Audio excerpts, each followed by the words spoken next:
पिछले कुछ वीडियोस में हम लोगों ने भारत में हुए सामाजिक और धार्मिक सुधार आंदोलनों पर विस्तार से चर्चा किया था, जिसमें हम लोगों ने देखा था कि किस तरह से इन समाज सुधारकों ने भारत में व्याप्त विभिन्न सामाजिक और धार्मिक कुरीतियों का जमकर विरोध किया था। और इन समाज सुधारकों के प्रयासों के फलस्वरूप ही उस समय के सरकारों द्वारा भारत में व्याप्त इन कुरीतियों को समाप्त करने के उद्देश्य से कई सारे अधिनियम भी लाए गए थे। अब किसी चीज को समाप्त करना है या फिर कोई नया चीज लाना है तो उसके लिए अधिनियम लाना होगा, विधेयक लाना होगा, कानून बनाना होगा।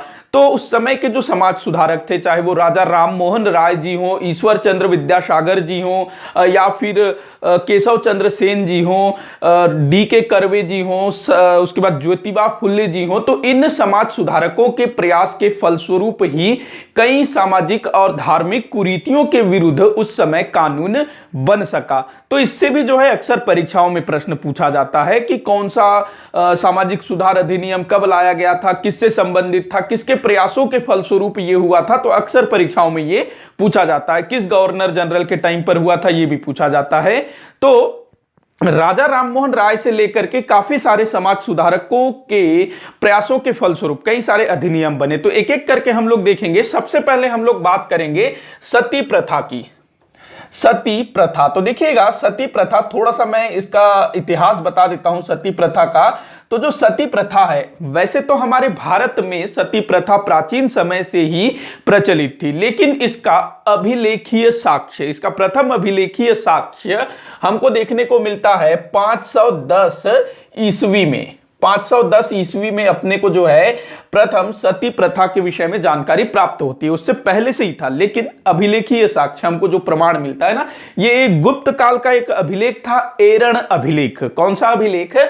एरण अभिलेख। ये भी काफी बार पूछा गया है कि सती प्रथा के विषय में किस अभिलेख से जानकारी मिलती है। तो ये जो एरण अभिलेख है, गुप्त वंश के शासक भानुगुप्त से संबंधित था एरण अभिलेख। तो इसी में जो है पहली बार 510 ईस्वी में किसी गोपराज नामक कोई सैनिक था, सेनापति था, तो वो जो है युद्ध में मारा जाता है। तो उसके बाद उसके पीछे उसकी जो विधवा स्त्री होती है, उसकी जो पत्नी होती है, वो गोपराज के मृत शरीर के साथ उसके चिता में जल करके मर जाती है। तो ये हमको कहां से पता चलता है? 510 ईस्वी के एरण अभिलेख से। सती प्रथा में क्या होता था? जो पत्नी है अपने मृत पति के शरीर के साथ चिता में बैठ करके जल जाती थी। तो शुरुआत में क्या था कि जैसे कि देखिए, प्राचीन समय से ही हमारे भारत में विधवा विवाह को मान्यता नहीं दी गई थी। मतलब कि किसी व्यक्ति की मृत्यु हो जाती है तो उसके बाद उसकी पत्नी को आजीवन अविवाहित रहना पड़ता था, जबकि पुरुषों के मामले में अलग था। पुरुष जो है, उसकी पत्नी मर जाए, कुछ भी हो जाए, पुरुष दूसरा विवाह कर सकता था। यहां तक कि पत्नी के जीवित रहते भी पुरुष विवाह कर सकता था। बहु विवाह प्रणाली जिसको बोला जाता था ना, बहु विवाह पद्धति, तो एक साथ काफी सारे विवाह भी कर सकता था पुरुष। लेकिन स्त्रियों को वैसे अधिकार नहीं थे। उसको उसके पति के मृत्यु के बाद उसको जो है बिल्कुल साधारण जीवन व्यतीत करना पड़ता था। उसके पूरे बाल मुड़वा दिए जाते थे।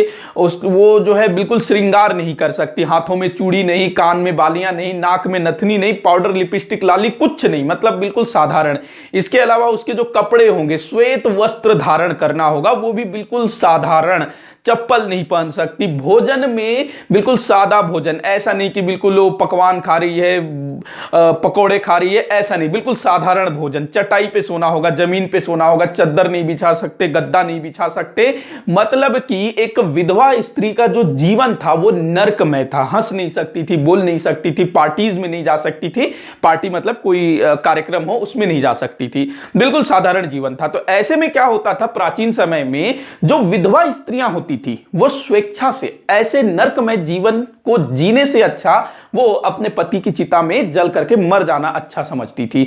तो उस टाइम पे काफी सारी जो स्त्रियां थी वो स्वेच्छा से ऐसा करती थी। लेकिन कालांतर में क्या होने लगा, ये चीज जो है ना मध्यकाल में और विशेष करके आधुनिक काल आते आते काफी विकराल रूप धारण कर लिया था। देखिए क्या था कि मान लीजिए किसी के घर में किसी पुरुष की मृत्यु हो गई, किसी पुरुष की मृत्यु हो गई। अब मान लो उसमें एक पिता है, एक माता है, दोनों बूढ़े हैं और उनके जो है 2 बेटे हैं। अब जो बड़ा बेटा है उसकी हो गई मृत्यु, तो उसके साथ उसकी पत्नी को जलाया जाएगा। अगर उसकी विधवा पत्नी जीवित रहेगी तो उसके भरण पोषण का दायित्व किसका होगा? उस परिवार का होगा। पिता तो बूढ़ा हो गया है, उसके ऊपर भी होगा जब तक वो रहेगा, और जो दूसरा भाई जीवित है उसको ही देखना पड़ेगा, उसको ही पालन पोषण करना पड़ेगा। और यहां तक कि अगर उसका कोई बेटा बेटा भी अगर होगा तो उसको हिस्सा देना पड़ेगा, क्योंकि माता के साथ बेटा रहेगा तो थोड़ा सा ज्यादा पावर बढ़ जाएगा।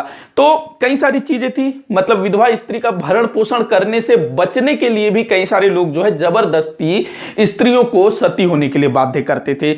इसके अलावा जो मायके पक्ष होता था, जो लड़की के घर वाले, वो लोग भी लड़की को रखने से कतराते थे, तो वो लोग भी समर्थन करते थे कि सती होना ही अच्छा रहेगा। वो अपनी बच्ची को समझाते थे यही धर्म है, तुम जो है अच्छा काम करोगी, तुम सती हो जाओ, तुमको जो है स्वर्ग मिलेगा, इस टाइप से। तो ऐसे जो है धीरे धीरे ये जो प्रथा है कुप्रथा में बदलने लगी। लोग जो है जबरदस्ती विधवा स्त्रियों को सती होने के लिए बाध्य करते, यहां तक कि कई स्त्रियों को जलती चिता में बिठा दिया जाता था, और वो स्त्री जब जलती चिता से कूद करके भागने की कोशिश करती, उसको पकड़ करके वापस जो है चिता में धकेल दिया जाता था। तो इस तरह से ये कुप्रथा थी। तो समय समय पर हमारे भारत के कुछ शासकों ने, ये मध्यकालीन भारत की बात है, तो कुछ शासकों ने इसको बंद करने का प्रयास किया था। कश्मीर के एक शासक का नाम मिलता है सिकंदर। वैसे ये था बड़ा मतलब क्रूर शासक था, गैर मुसलमानों पर काफी अत्याचार करता था ये। तो इसने देखा कि ये जो सती प्रथा है, विधवा स्त्रियां जल जाती है, तो उसको इसने रोकने का प्रयोग किया। इसमें हिंदुओं का कोई हित नहीं था, अपना इसका खुद का हित था। तो ये नाम याद रखेंगे, कश्मीर का शासक था सिकंदर। उसके बाद देखिएगा जो अकबर है, उसने भी थोड़ा प्रयास किया था, पेशवाओं ने भी अपने समय में प्रयास किया था। एक अकबर याद रखेंगे, दूसरा पेशवा, इन लोगों ने जो है प्रयास किया इसको रोकने का, लेकिन उतना ज्यादा इनको सफलता नहीं मिल पाई। एक नाम आप लोगों को विशेष याद रखना है, अल्बुकर्क। इसने जो है सबसे पहले कानून बनाया था, अल्बुकर्क ने। कौन था भाई अल्बुकर्क? ये भारत में पुर्तगाली बस्तियों का गवर्नर था अल्बुकर्क। ये जो है 1509 से 1515 तक भारत में पुर्तगाली बस्तियों का गवर्नर था। इस समय इनके अधिकार में गोवा, कोचीन जैसे छोटे छोटे क्षेत्र थे। तो अल्बुकर्क ने क्या किया कि जितने भी क्षेत्र में पुर्तगालियों का अधिकार था, उस क्षेत्र में सती प्रथा को प्रतिबंधित कर दिया। अब यहां पर इसमें भारतीयों का कोई हित नहीं था, इसका हित था। क्या चाहता था ये कि जो विधवा स्त्रियां हैं उनके साथ पुर्तगालियों को विवाह करने के लिए प्रोत्साहित करता था। देखिए इसका जो मेन जो टारगेट था ना, उद्देश्य था, वो ये था कि जो पुर्तगाली व्यापारी या पुर्तगाली लोग जो भारत आ रहे हैं, वो लोग जो है भारतीय महिलाओं के साथ विवाह करें, भारतीय स्त्रियों के साथ विवाह करें। अब देखिएगा कोई भी पिता अपनी बेटी का विवाह किसी विदेशी के साथ भला कैसे करवाएगा? तो कोई तैयार नहीं हुआ। तो अल्बुकर्क ने देखा कि यहां पर जो विधवा स्त्रियां हैं वो जल के मर जाती हैं अपने पति की चिता के साथ, तो उसने क्या किया, इसको जो है रोकने का प्रयास किया।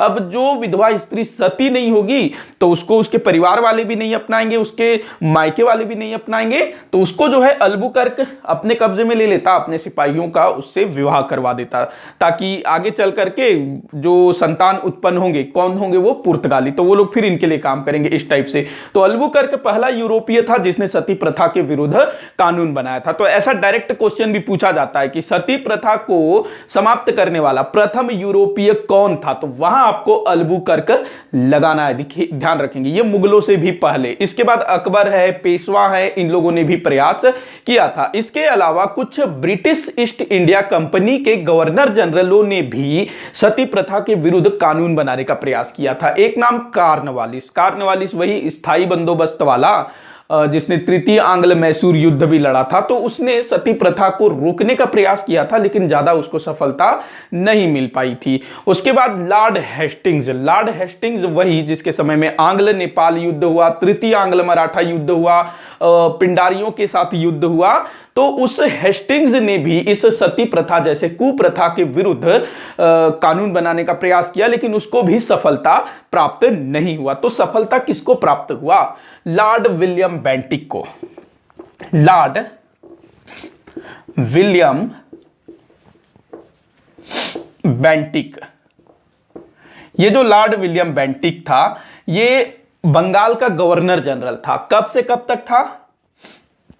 1828 से लेकर के 1835 तक। वैसे तो 1828 से 1833 तक ये बंगाल का गवर्नर जनरल था। बाद में 1833 के चार्टर एक्ट के तहत इसको जो है भारत का गवर्नर जनरल बना दिया गया। तो लॉर्ड विलियम बेंटिक के समय में सती प्रथा के विरुद्ध कानून बना करके इसको जो है प्रतिबंधित कर दिया गया और यह नियम बनाया गया, नियम 17 याद रखेंगे।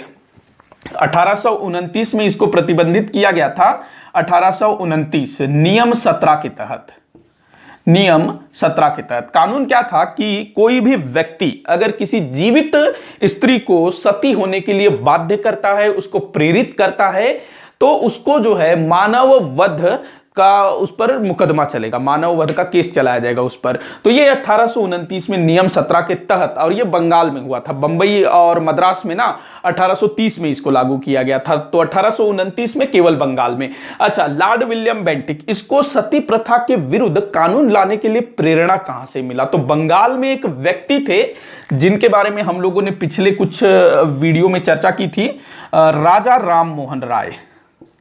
डिटेल में इनके बारे में मैंने बताया है, आप लोग देखिएगा। राजा राम मोहन राय कमाल के व्यक्ति थे, राजा राम मोहन राय।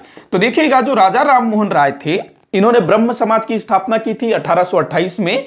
तो राजा राम मोहन राय जी के जो बड़े भाई साहब थे, जब उनकी डेथ हो जाती है और उनकी पत्नी को सती कर दिया जाता है, राजा राम मोहन राय जी ने इसका काफी विरोध किया, अपने परिवार वालों को समझा के देखा कि ये गलत है, लेकिन इनकी जो भाभी थी उनको चिता में जबरदस्ती जला दिया जाता है। तो ये फिर जो है क्या करते हैं, सती प्रथा के खिलाफ अपने एक समाचार पत्र, इनका एक समाचार पत्र था, इस तरफ लिख देते हैं, संवाद कौमुदी, ये बांग्ला भाषा में प्रकाशित होता था, संवाद कौमुदी। इसमें इन्होंने सती प्रथा के विरुद्ध बहुत सारे लेख लिखे कि ये किस तरह से जबरदस्ती महिलाओं को, विधवा स्त्रियों को सती किया जाता है, लोग जो है प्रेरित करते हैं, बाध्य करते हैं। तो काफी कुछ इन्होंने लिखा संवाद कौमुदी में।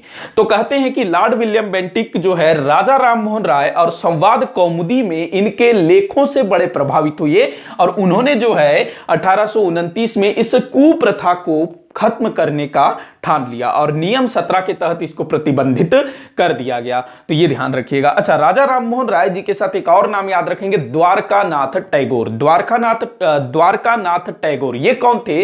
रविंद्रनाथ टैगोर जी के दादाजी थे। रविंद्रनाथ टैगोर जी के पिता थे, क्या नाम था उनका? अच्छा नाम था देवेंद्रनाथ टैगोर। ये रविंद्रनाथ टैगोर के पिता, और देवेंद्रनाथ टैगोर के पिता द्वारिकानाथ टैगोर, वो भी यहां पर राजा राम मोहन राय जी के साथ थे। उन्होंने भी जो है सती प्रथा का विरोध किया था। और जब विलियम बेंटिक ने सती प्रथा के विरुद्ध कानून बनाया तो राजा राम मोहन राय, द्वारिकानाथ टैगोर और काफी सारे लोग थे जो इनके समर्थक थे, उन्होंने जो है लॉर्ड विलियम बेंटिक का आभार प्रकट किया कि आपने जो है अच्छा काम किया। लेकिन ऐसा नहीं है कि उस समय सभी ने इस कानून का स्वागत किया हो, अधिकतर लोगों ने इसका विरोध किया। देखो, राजा राम मोहन राय, द्वारिकानाथ टैगोर, ये लोग थे जो कि इस तरह के अच्छी सोच रखते थे, लेकिन इनकी संख्या काफी कम थी। उस समय अधिकतर जनसंख्या रूढ़िवादी थी, जो कि इन सब प्रथाओं को अपना धर्म और समाज से जुड़ा हुआ मानते थे और इनके विरुद्ध कोई कुछ भी बोले सह नहीं पाते थे। तो एक नाम याद रखेंगे, राधाकांत देव। राधाकांत देव, इन्होंने जो है सती प्रथा के विरुद्ध लाए गए कानून के विरुद्ध काफी विरोध किया। मतलब ये जो सती प्रथा निषेध कानून था, इसका काफी विरोध किया। अंग्रेजों को बोला कि भाई आप लोग जो है हमारे धार्मिक मामलों में हस्तक्षेप कर रहे हो। तो राधाकांत देव ये विरोधी थे और राजा राम मोहन राय ने सती प्रथा विरुद्ध जो कानून बना उसका समर्थन किया। तो ये सारा कुछ आप लोग ध्यान रखिएगा सती प्रथा के खिलाफ। तो ये हुआ। इसके बाद जो अगला है तो ये 1829 ध्यान रखना है। और राजा राम मोहन राय जो कि ब्रह्म समाज और काफी सारा इन्होंने काम किया था। अगर अभी तक आप लोगों ने राजा राम मोहन राय और ब्रह्म समाज वाला वीडियो नहीं देखा है तो उसको आप लोग जरूर से देखिएगा, मजा आ जाएगा आप लोगों को। इसके बाद देखिएगा कन्यावध।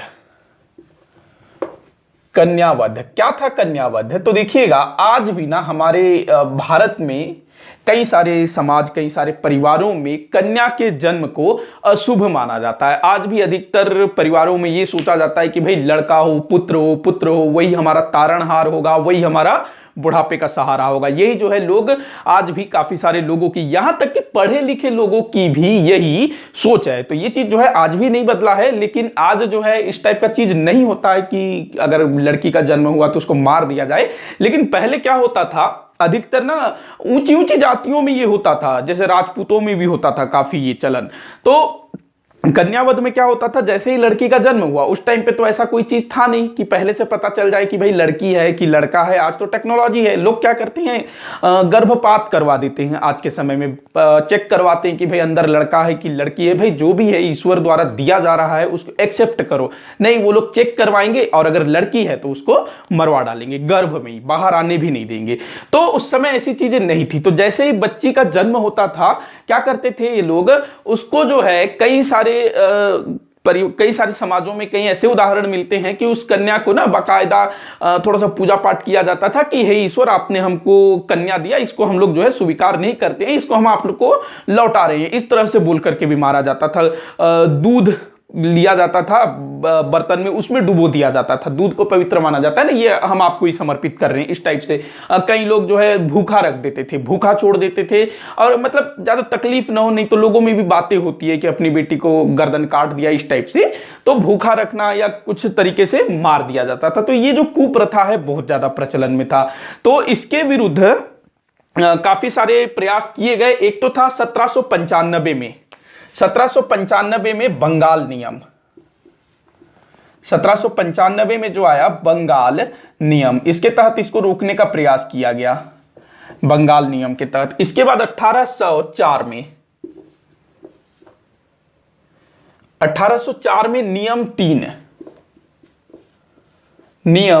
3 इन सभी कानूनों के तहत ये किया गया कि जो कन्यावध है, जो नवजात शिशु की हत्या होगी, उसको भी मानव वध के समान ही समझा जाएगा। और एक बड़े व्यक्ति की हत्या के लिए जो सजा दी जाती है, वही सजा कन्या जो शिशु है, नवजात शिशु, उसकी हत्या के लिए भी सजा वही होगी, चाहे फांसी हो या 14 साल का जेल हो। इसके बाद देखिएगा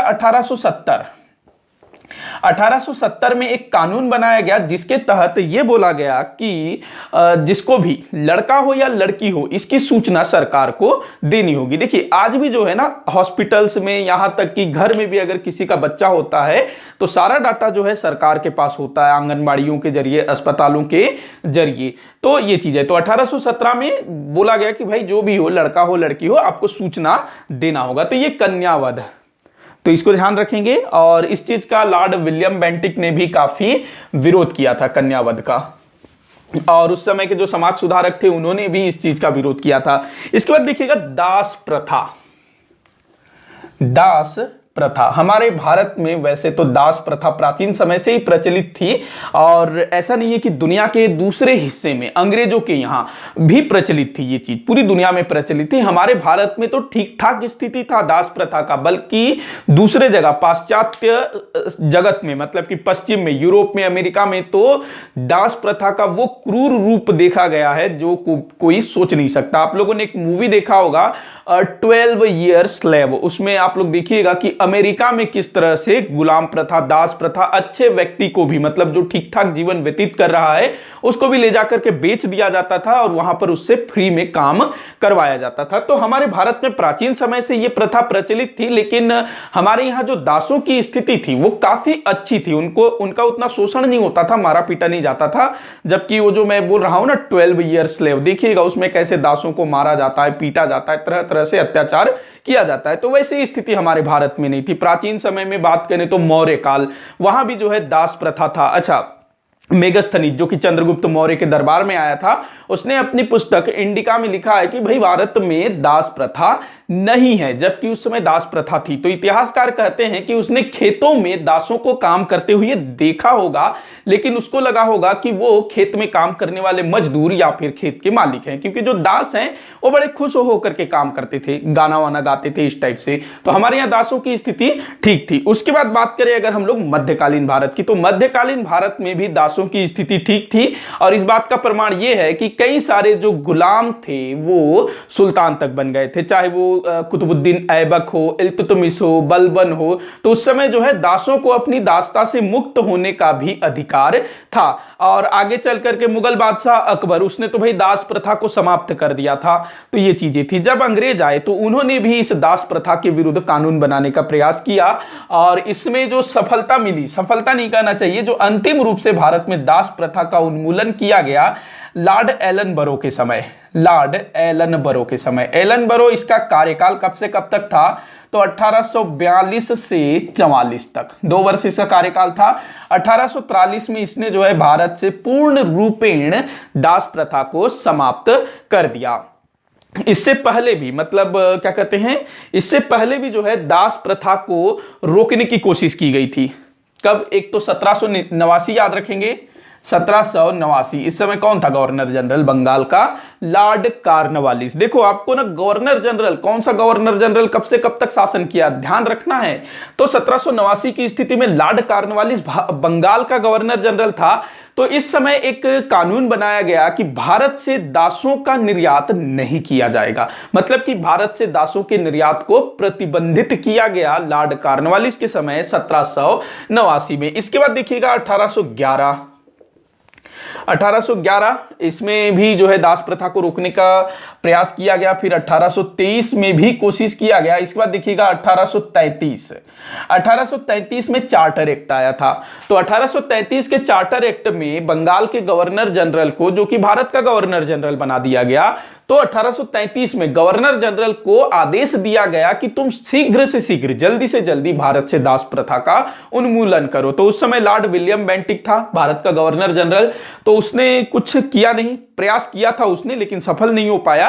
तो उसके बाद लगभग 10 वर्ष बाद 1843 में जो लॉर्ड एलन बरो था, इसने जितने भी क्षेत्र में अंग्रेजों का अधिकार था उस संपूर्ण क्षेत्र में दास प्रथा को समाप्त कर दिया। मतलब उसको, जो भी दास रखेगा उसके विरुद्ध कार्यवाही होगी। तो दास प्रथा के विरुद्ध अंतिम रूप से कानून कब बना? 1843 में। और इन तिथियों को भी आप लोग ध्यान में रखिएगा। तो ये था दास प्रथा। इसके बाद हम लोग बात करते हैं विधवा पुनर्विवाह। देखो, जैसे कि मैंने सती प्रथा के विषय में बताया ना कि पहले क्या होता था, जो पति के साथ जो है जीवित पत्नी को जल करके मरना पड़ता था। लेकिन जो स्त्रियां सती नहीं होती थी, जो जीवित रहती थी, उनका जो जीवन था बड़ा कष्टमय था।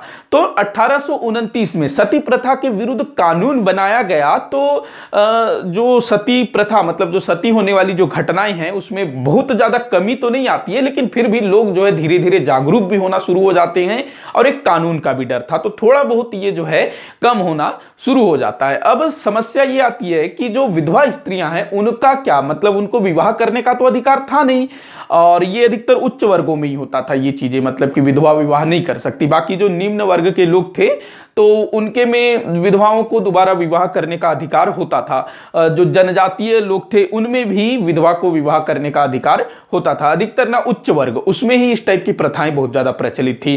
तो विधवाओं के पुनर्विवाह के लिए देखिएगा किसने कोशिश किया? तो ईश्वर चंद्र विद्यासागर।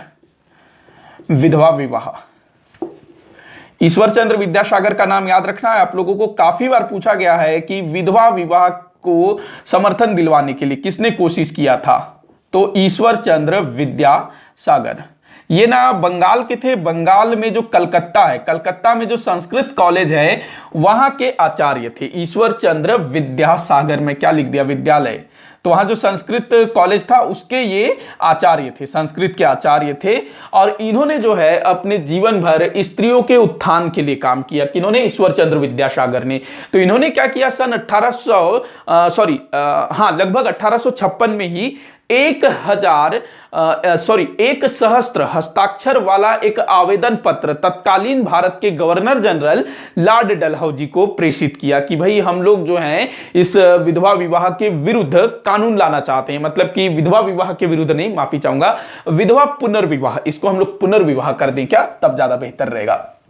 विधवा पुनर्विवाह। तो इस चीज को जो है, जो कट्टर हिंदू थे वो इस चीज को मान्यता देते ही नहीं थे, विधवा विवाह। तो विधवा पुनर्विवाह को कानून में बदलने के लिए ईश्वर चंद्र विद्यासागर ने क्या किया, एक सहस्त्र हस्ताक्षर वाला प्रतिवेदन या फिर कहें आवेदन किसको दिया, लॉर्ड डलहौजी को। तो लॉर्ड डलहौजी चाहता था कि वो विधवा पुनर्विवाह के लिए कोई कानून बनाए, लेकिन उसका कार्यकाल समाप्त हो जाता है। फिर कौन आ जाता है, भारत का गवर्नर जनरल बन करके लॉर्ड कैनिंग। लॉर्ड कैनिंग तो इसने जो है एक अधिनियम लाया, विधवा पुनर्विवाह अधिनियम। ध्यान रखना है 1856 में आया था ये विधवा पुनर्विवाह अधिनियम। काफी बार पूछा गया है और किसके द्वारा लाया गया था ये भी बहुत बार पूछा गया है, और ये कब आया था ये भी पूछा गया है। तो ये 1856 में आया था विधवा पुनर्विवाह अधिनियम। अब इससे जो है कोई भी विधवा स्त्री दोबारा विवाह कर सकती है, उसको कोई रोक नहीं सकता है। तो विधवाओं को विवाह करने का कानूनी अधिकार कब प्राप्त हुआ, 1856 में। लॉर्ड कैनिंग गवर्नर जनरल थे और किसके प्रयासों से ये हुआ, तो ईश्वर चंद्र विद्यासागर के द्वारा। उस समय भारत में और भी दूसरे काफी सारे समाज सुधारक थे, जैसे कि ज्योतिबा फुल्ले और उनकी पत्नी थी सावित्रीबाई फुल्ले। तो इन लोगों ने भी विधवाओं के उत्थान के लिए कार्य किया। उन्होंने जो है विधवाओं का विवाह करवाया, विधवाओं के रहने के लिए आश्रम वगैरह बनवाए थे। सत्यशोधक समाज का स्थापना किया था ना ये जो ज्योतिबा फुल्ले थे। तो ये चीज ध्यान रखिएगा। इसके बाद देखिएगा एक नाम आपको याद रखना है, डी के कर्वे। डी के कर्वे, थोड़ा सा हम लोग इसमें देख लेते हैं विधवा स्त्रियों और स्त्रियों के उत्थान से संबंधित अन्य चीजें। तो देखिएगा जो डी के कर्वे हैं, इन्होंने 1899 में पूना में एक आश्रम खोला। कहां पर, पूना में, विधवा आश्रम। 1899 में डी के कर्वे के प्रयासों के फलस्वरूप ही 1906 में बंबई में महिला विश्वविद्यालय स्थापित हुआ। महिला विश्वविद्यालय, ये काफी बार पूछा गया है, महिला विश्वविद्यालय। तो ये डी के कर्वे जी के प्रयासों से ही संभव हो सका। ये बंबई में स्थापित हुआ था 1806 में। डी के कर्वे, पूना में विधवा आश्रम, पूना में विधवा आश्रम और बंबई में महिला विश्वविद्यालय। किसके द्वारा, तो डी के कर्वे जी के द्वारा। तो ये इंपॉर्टेंट है, ध्यान रखना है। बाकी ईश्वर चंद्र विद्यासागर जी का नाम भी आप लोगों को याद रखना है। अब हम लोग बात करते हैं बाल विवाह। तो देखिएगा हमारे भारत में ना प्राचीन समय में बाल विवाह जैसी कोई कुप्रथा नहीं थी। बाल विवाह किसको बोलेंगे, जो छोटे छोटे बच्चों का विवाह हो जाता था ना, उसको कहेंगे बाल विवाह। मतलब कि 12 साल, 13 साल, 11 साल, जो परिपक्व न हो, उम्र को अगर छोड़ दिया जाए, जो परिपक्व न हो, वैसे बच्चों का विवाह कर दिया जाता था। तो वो क्या है, बाल विवाह। लेकिन प्राचीन काल की अगर हम लोग बात करें तो जब तक बच्चे परिपक्व नहीं हो जाते थे, मतलब कि देखो लड़कों का जब मूछ वगैरह आना, उसके बाद थोड़ा सा शरीर का बढ़ना, आवाज का भारी होना, लड़कियों में भी शारीरिक बदलाव होते हैं। तो जब ये सब चीजें होती थी तो उससे जो है बच्चे परिपक्व लगने लगते हैं कि अब जो है हमारा बच्चा या बच्ची है वो बड़ी हो गई है। तो उस समय जो है विवाह किया जाता था। तो शुरुआत में एकदम छोटे छोटे बच्चों का विवाह नहीं होता था प्राचीन समय में। लेकिन कालांतर में जब भारत में मुस्लिम आक्रमणकारियों का आना शुरू हुआ तो ये लोग क्या करते थे, छोटे छोटे बच्चियों को उठा लेते थे। छोटे बच्चियों को नहीं, बड़ों को भी उठा लेते थे। तो माता पिता इससे बड़े परेशान हो गए कि भाई करें क्या। तो वो लोग क्या करने लगे, धीरे धीरे बच्चियों का कम उम्र में ही विवाह करके उनको ससुराल भेज दिया जाता था, मतलब समस्या ही खत्म हो जाए। तो इस टाइप से तो अब जो है धीरे धीरे ये होने लगा कि 6 साल, 7 साल, 8 साल, 10 साल की बच्चियों का विवाह हो जाता था। मतलब जिन बच्चियों को ढंग से कुछ मालूम नहीं है उनको जो है विवाह करके उनके ससुराल भेज दिया जाता था, या फिर वो मैके में भी रहती थी, अलग अलग प्रथाएं होती थी। तो काफी सारे उदाहरण मिलते हैं, जैसे कि महादेव गोविंद रानाडे, उनके संबंध में भी कहा जाता है कि उन्होंने 11 वर्ष की बच्ची से विवाह किया था। जब उनकी पत्नी का देहांत हुआ तो उसके कुछ समय बाद। तो ऐसा, और महात्मा गांधी जी को भी आप लोग देखिएगा 13 वर्ष के थे महात्मा गांधी। कस्तूरबा भी 13 वर्ष की थी, उनका भी जो है बाल विवाह हुआ था। उसके बाद जो ज्योतिबा फुल्ले, इनका भी बाल विवाह हुआ था 13 वर्ष की आयु में। और मैंने पीछे बताया था कि जो अपने वो थे ना, क्या नाम, रामकृष्ण परमहंस, उनका, वो तो बड़े थे लेकिन उनकी जो पत्नी थी वो काफी छोटी थी, लगभग 10 वर्ष या उससे भी कम आयु की थी, शायद 8 वर्ष की थी उनकी पत्नी। तो ऐसे काफी बड़े बड़े लोगों का भी बाल विवाह हुआ था। अधिकतर मामलों में क्या होता था, जो लड़कियां हैं ना वो काफी छोटी होती थी, जो लड़के हैं वो थोड़े बड़े होते थे, लेकिन लड़कों की भी छोटी छोटी उम्र में विवाह कर दिया जाता था। तो इस कुप्रथा के विरुद्ध राजा राममोहन राय जी से लेकर के देवेंद्रनाथ टैगोर, केशव चंद्र सेन, ईश्वर चंद्र विद्यासागर, ज्योतिबा फुले, इन सब ने इस कुप्रथा का विरोध किया। और केशव चंद्र सेन जो कि ब्रह्म समाज से जुड़े हुए थे ना, तो केशव चंद्र सेन के प्रयासों से बाल विवाह के विरुद्ध कानून बनाया गया। केशव चंद्र सेन, तो क्या कानून बना देखिएगा, 1872 में देसी बाल विवाह अधिनियम पारित होता है। देसी बाल विवाह अधिनियम 1872। इसके तहत क्या किया गया, लड़की की उम्र, कन्या की उम्र 14 वर्ष, इससे कम नहीं होना है, और बालक की उम्र, लड़का का उम्र 18 वर्ष, ये तय किया गया। लड़की का 14 वर्ष और लड़के का 18 वर्ष। आज के समय में क्या है, लड़की का 18 और लड़के का 21 वर्ष। वहीं जो आर्य समाज, स्वामी दयानंद सरस्वती जी ने स्थापित किया था ना आर्य समाज, उसमें लड़की की आयु 16 वर्ष निश्चित की गई और लड़के की आयु 25 वर्ष। ये आर्य समाज का है, क्योंकि आर्य समाज में आज भी विवाह होता है, तो उसमें जो है लड़की की आयु निश्चित की गई 16 वर्ष, मतलब 14 से भी 2 वर्ष अधिक। तो 14 भी काफी कम है, तो 16 वर्ष और 25 वर्ष ये आर्य समाज में था।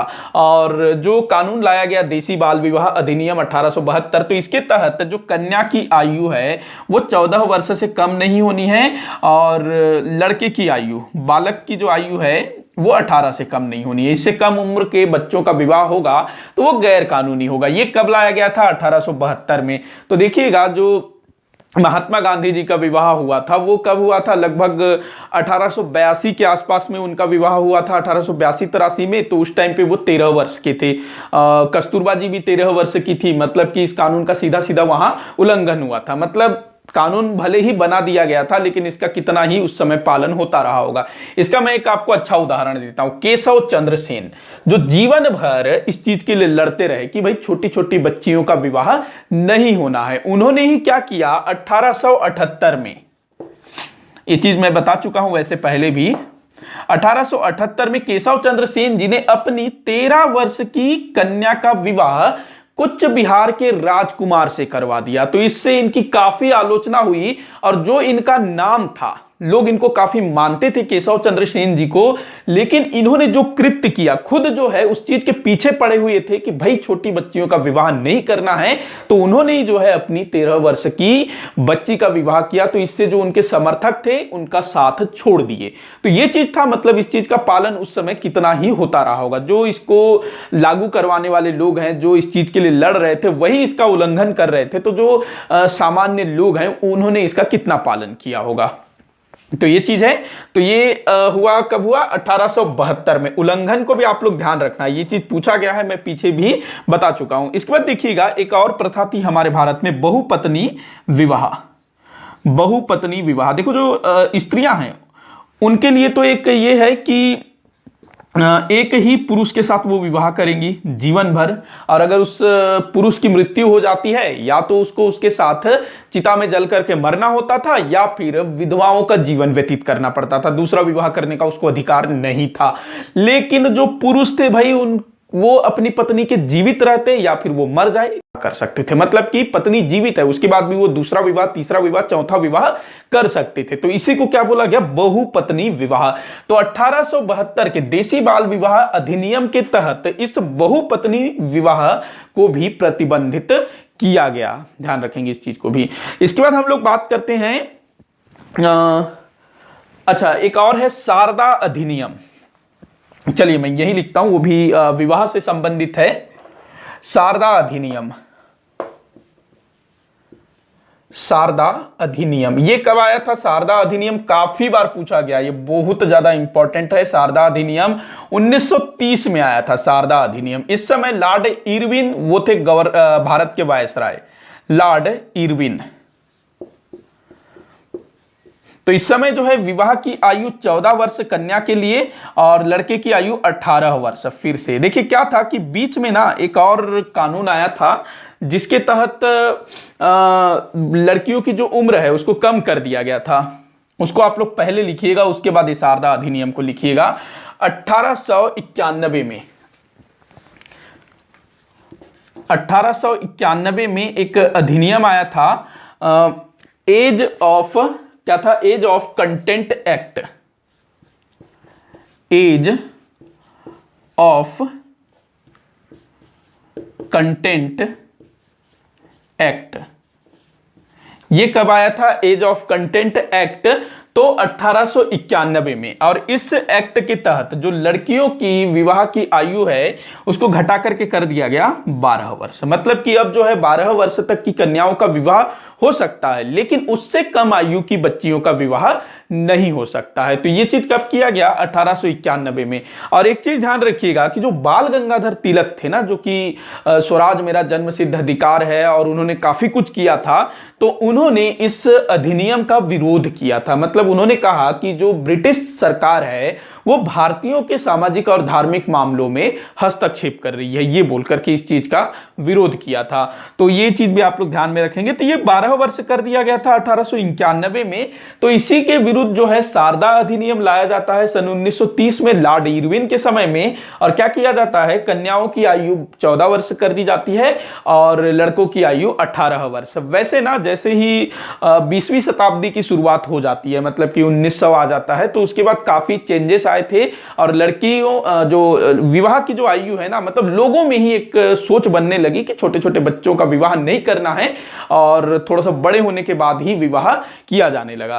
तो ये याद रखेंगे, शारदा अधिनियम 14 और 18, लड़की का 14 लड़का का 18, ये चीज था। इसके बाद एक आप लोग याद रखेंगे, वैसे लगभग सब खत्म हो चुका, एक याद रखिएगा 1926 में अखिल भारतीय महिला संघ स्थापित हुआ। कब? 1926 में अखिल भारतीय महिला संघ। यह भी आपसे पूछा जा सकता है, 1926 में लिख दूं क्या?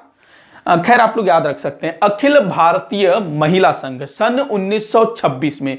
उसके बाद स्वतंत्रता प्राप्ति के बाद एक कानून आया था महिलाओं से संबंधित, उत्तराधिकार कानून, जिसमें पिता की संपत्ति में महिलाओं को भी हिस्सा दिया जाना था। तो ये तमाम अधिनियम लाए गए थे भारत में। सामाजिक सुधार आंदोलन जब चल रहे थे, उन्हीं समाज सुधारकों के प्रयासों के फलस्वरूप ही इन कुरीतियों को दूर करने के उद्देश्य से ये तमाम अधिनियम तत्कालीन सरकारों द्वारा लाए गए थे। इन अधिनियमों को हम जो है महिला उत्थान के रूप में भी देख सकते हैं। दास प्रथा को छोड़ दे तो सभी अधिनियम जो है महिला उत्थान से ही संबंधित थे। तो इसी के साथ आज का ये वीडियो यहीं पर समाप्त होता है। आप लोग मुझे कमेंट करके बताइएगा कि वीडियो कैसा लगा। कहीं भी कुछ भी डाउट हो तो आप लोग जरूर लिखिएगा ताकि मैं उसको सॉल्व कर सकूं।